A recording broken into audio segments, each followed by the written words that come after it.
అండి అందరికీ నమస్కారం. ఎలా ఉన్నారు అందరూ? నేనైతే బాగున్నానండి. ఈరోజు దొండకాయ ఫ్రై, క్యాబేజీ ఫ్రై చేస్తున్నానండి.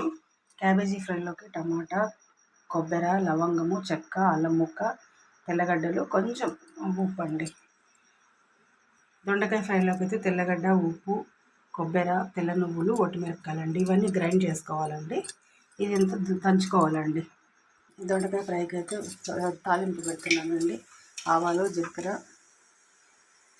ఎర్రగడ్డలు వేసేసుకోవాలండి. క్యాబేజ్ ఫ్రైకి అంతేనండి. ఆవాలు, జీలకర్ర వేసేసుకొని ఎర్రగడ్డలు వేసేసుకోవడం అండి. అవి కొంచెం బాగా గోల్డెన్ బ్రౌన్ వచ్చిన తర్వాత ఎర్రగడ్డలు అయితే కొంచెం మగ్గిపోయినాయండి. దొండకాయ వేసుకోవడము.